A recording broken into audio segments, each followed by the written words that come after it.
This is an instructional video on how to use the Dynamic Order Flow ATM Entry Assistant.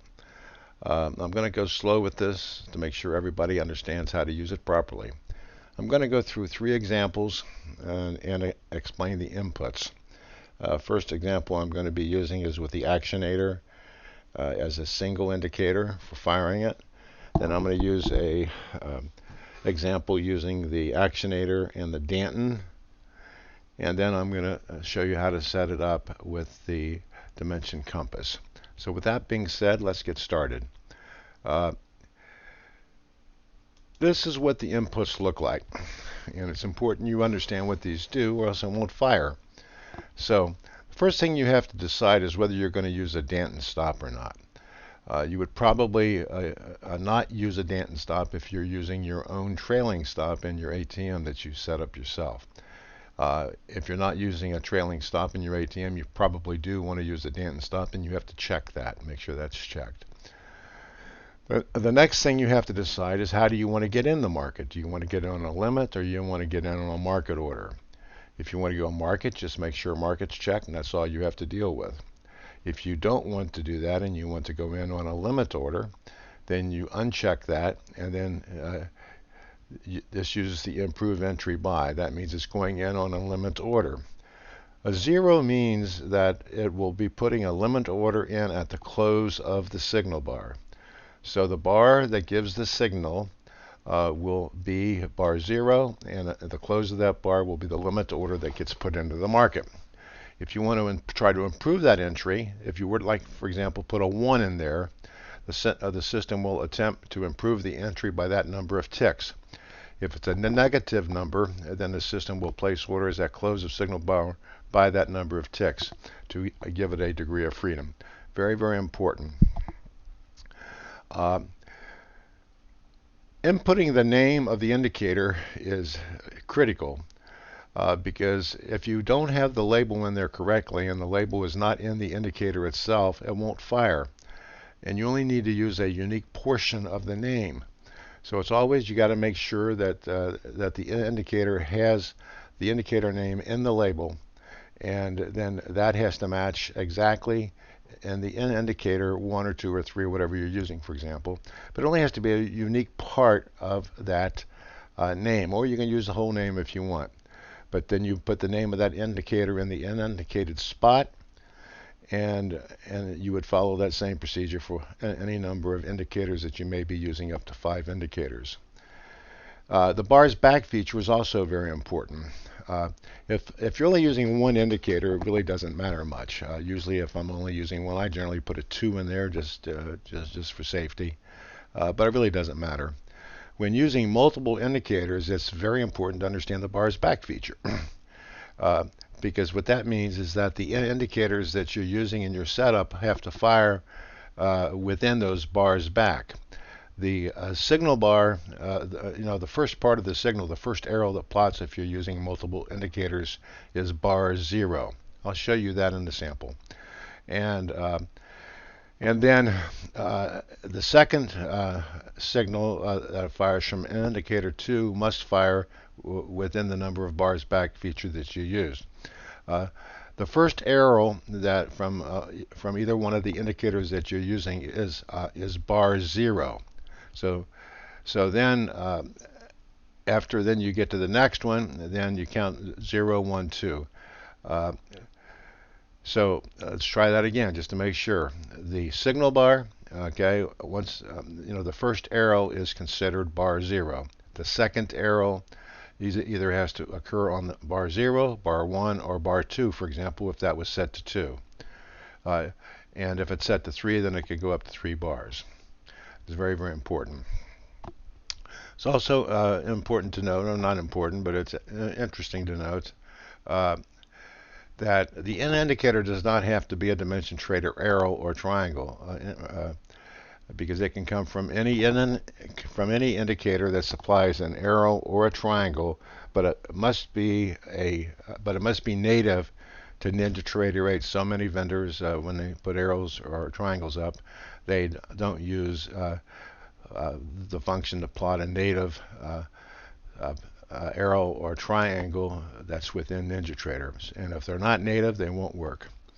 And the last thing you have to do is just pick the account you want to use, and pick the account. And after you pick the account, then just hit OK, and you're set up.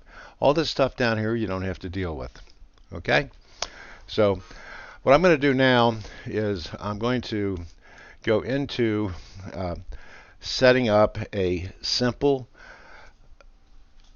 setup using the actionator. So we've got a blank chart here, and I'm going to put on here the actionator. And let's go down here and let's put on the actionator. Okay? You will note in the actionator, under label, as always under setup, it has ZTA actionator. It's populated. And you got to make sure it's in there. So I'm going to set this thing up. I'm going to be using show arrows, because if it doesn't see an arrow, it can't plot it, so it can't fire. So you make sure the arrow's turned on. Our defaults that we use are 14, and I'm going to apply my standard setup that I have. Well, actually, let's just apply it, and it shows like this. And I'm going to modify that to show it the way I show it normally, but it's the same stuff. And you can see that when the actionator fires, when this goes above that dotted line, you get an up arrow, and when it goes below the dotted line, you get a down arrow. And you can see how it's set up. You can also notice that, and I'll get in this with multiple indicators, but the location of this arrow offset, I'm going to set that as 1, and I'm going to apply it. So there's the arrows. Okay, that's all you need. And now I'm going to set this up for the ATM Entry Assist fire. Now, pay attention to this. The name of the indicator must be in the label field. And just to be sure, I always just copy it like that. And the way you can copy it, just right click on it and copy it. And then what I generally do is I pop it into a notepad like this, so you can see it's right there. So I can see a unique part of that as the part, you can use actionator, you can use nator, you can use action, but the key thing is that the name that you put in there must be unique to the end indicator that's in your list of indicators. Typically I just use action, I just use nator, but I'm going to use actionator. So all I do is I copy that to make sure I got it correctly, and I've got a copy. So now when I go into my ATM Entry Assist, and I'm going to put this on here, and there it is. Okay. And I go down here, and I'm going to use a Danton stop. I'm going to use a stop factor of 12, and I'm going to unclick market. I'm going to leave it at 0, and then I'm going to put in the name of the indicator there, like that. And as I said, I use a 2 generally. Don't have to. 1 would work because it's a single indicator. Then the only other thing you have to do is all those can be left empty, and make sure you've got your account set up, the right account you want. Then all you do is apply, and that's it. It's set up. And at this point, when you look at your control panel here, you can see now it's sitting in here. You just enable it. And it's enabled, and then you pick the ATM strategy that you want to use. And then when you want it to work for you, just turn it on like that, and you wait for it to go. Once it fires, also what you're going to probably have up is the chart trader. And it's good to have the same, whatever ATM you're using here should probably be the same one that you're using here. And but it will fire based on this one. Okay, it won't fire based upon this one, but that's the practice that I generally use. And then that's all there is to it. Once it fires, the signal lights will go out, and then you may manage to trade with the ATM and with the chart trader.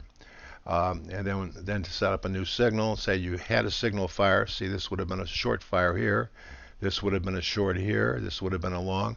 And when they go out, they will look like this. And then when you get ready to set up a new signal, you just turn on the one that you want. You can anticipate whether you're looking for a long or short, but it doesn't hurt to turn them both on. That's all there is to it. And it's just that easy and that simple to set up. Next thing I'm going to do is I'm going to add the dant and stop to this. And so let's go back in here to the control center. And of course you have to turn this off to make any changes. And I've got it turned off now. And let's get this out of the way. So I'm going to go back in here, and now I'm going to add the dant and stop. And let's go down here and into our list of indicators. There's the dant and stop. And I want to show the arrows here. I'm going to use an offset of 2, and I'll explain that in a minute. And I'll use a stop factor of 12. And let's do apply. You could also change the size of those dots if you want to. For example, right now it's using a size 1. I typically like to see them a little bit larger when I'm doing this, but this is strictly style and up to you. Let's say if we were to make those a 3, you don't have to. It's up to you. But you see how that made them larger? And so we've got that done. Now you can see the arrows here, okay? Now let's talk about, first of all, what the signal is. Here is a, let's pick one here. Here's a dant and stop right here. Okay, that would be considered bar 0. Okay, the next bar is bar 1, bar 2. Okay, so you can see the actionator arrow hit on bar 2, so that would fire a signal and would get you into the trade on that bar. Had that arrow been on the location where you see the vertical line, it would not fire unless it was set to 3. Let's go over here. Here is a signal up here where the actionator crossed, and there's your down arrow, and the dant and stop fired. Let's pull this down a little bit so we can see it.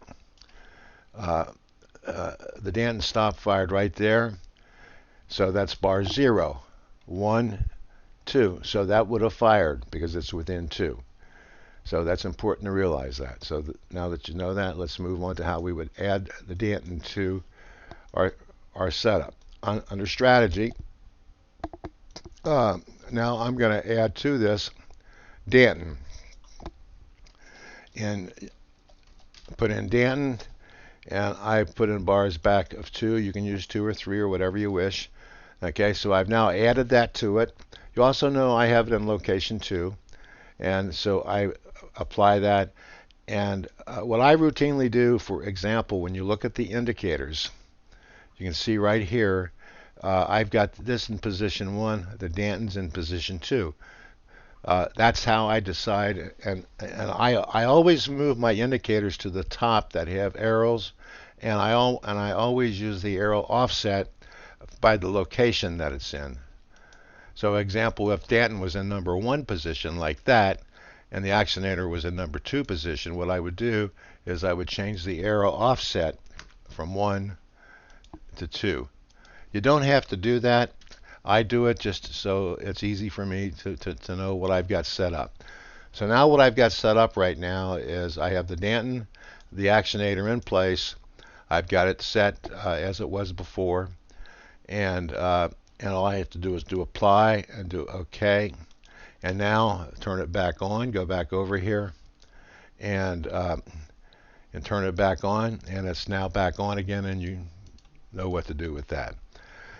So there's a very simple example using one indicator, then adding a second indicator of how to set up the Entry Assistant.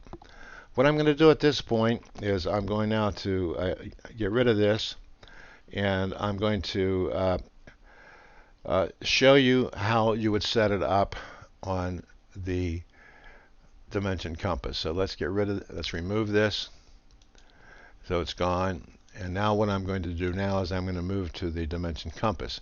And it looks like this.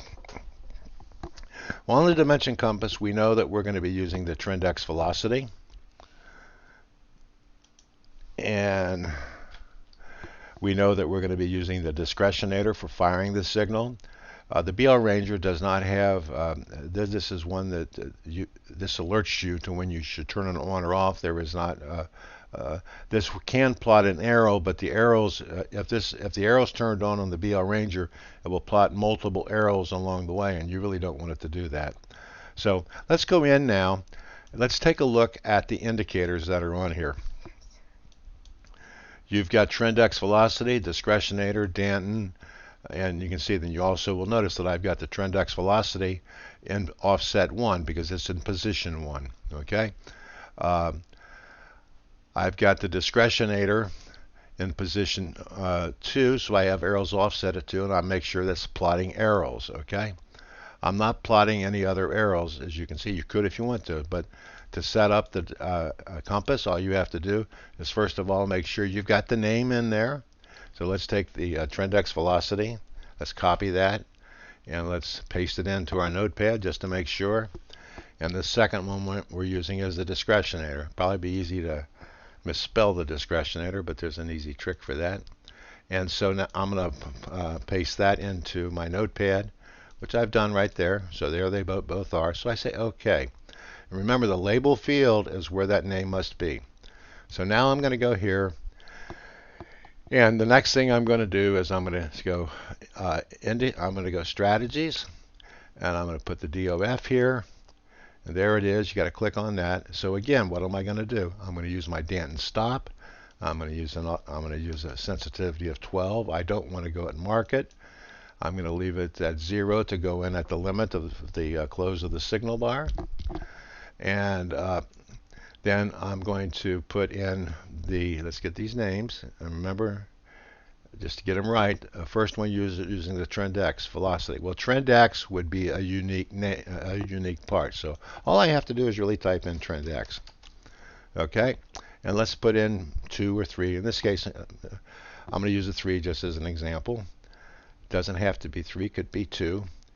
And the next one I can see is discretionator. I have the option of either putting in the word discretionator, or I can just put in nadir, because it's a unique portion of that. Usually I just type nadir because it's easier to type, and I know I'm not going to make a spelling error. But if you make a spelling error, it won't see it, folks, and it won't fire, so you need to know that. The next thing I need to do is to make sure I've got the account I want, and that's it. And so I do apply, and I do OK. Now I've got it set up. I turn it on. I pick my ATM strategy that I want to go. Turn on my chart trader, and make sure these things are the same again. This time, let's just change this one. Let's go target 5. Let's go. Let's just for fun. Let's go 8 and 8 and target 10. Remember, it will fire and it will be managed by what this ATM strategy is, and not by what this one is. Okay, I usually just like to put them to be the same, as a matter of fact, just in case I do something manually. So now it's all set to go. When you then just turn them on to whichever way you're wanting to go. So what you do is when the price moves up and you start seeing, let's say you're this here part of the day, you start to see the magentas, and you can turn it, and you know you're going to be looking for a short. Turn it on. Turn it on, turn it on, and it would fire on. That would be the signal bar right there. And what the system would do is that would fire a trade and put you in right there. That would be the signal bar. Okay, and it would be the close of that signal bar, which is what tags the price. So that would be the limit price of the close of that signal bar, and that's what would go in as a limit order. If you had the improved buy feature, 1 or whatever, or -1, then it would may make that change for you. Again, the first arrow that plots is bar 0. This is bar 1. Okay, bar 0, bar 1. This is bar 2. This is bar 3. So if your bar's back feature, we have it set to 3 right now, and so this is bar 0.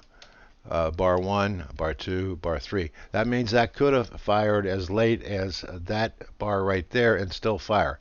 I typically don't like to use a 3 because by that time I think I'm too far into the trade. I like to use a 2, and but that's strictly up to you as a user. And that's just how simple that is to use. One last feature that I'm going to show you and try to explain it, and is, let's go back here and turn this off so I can show this to you, is I'm going to turn this off, and now what I'm going to do is I'm going to go back into the ATM Entry Assist, and I'm back into the strategy. You've got a special input here called Boolean expression. That overrides all of this stuff down here.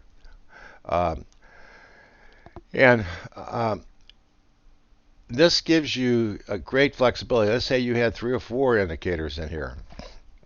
Well, you can use basic algebraic Boolean experience to do that. Let's say I just wanted to fire on a trend X and don't require the discretionator. All I have to do is put I for indicator and 1. So now what this will do is this will fire the signal based solely up on the trend X.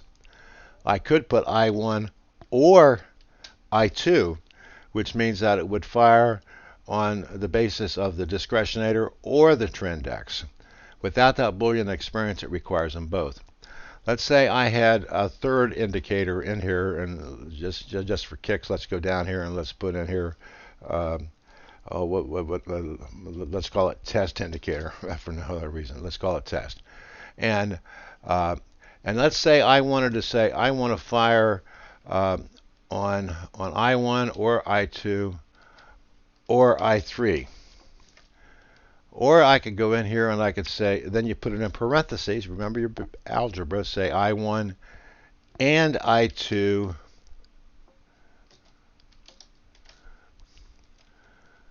or I3. You can nest that any way that you want based on the indicators that you're using. This is a little more advanced, but not that difficult. But it gives you great flexibility.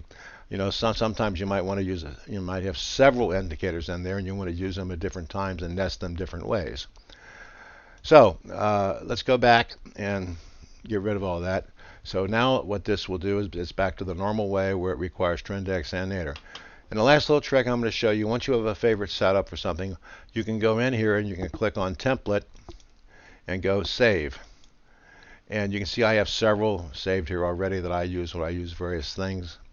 And then all you have to do is type in a name that you want, and then it puts it in. Let me just show you how that works. For example, let's cancel this. You can see how I have it set up right now. Let's go in here to template and let's go load. Let's say I want to use here's one with a power signal, actionator, and DT assist. I put that in there. Now you can see that it's put those power, signal, actionator, DT assist. But those indicators have got to be on your chart. And of course I don't have them all on the chart, by the way. So this would never fire a signal based on this setup because the indicators are not all on the chart. But that's just an example showing you how to use that template feature. And okay, I hope this video is of some help to people because it's the ATM Entry Assistant is very easy to use. Just need to know some basic things, and you should be able to get along just fine. So that being said, everybody have a good day.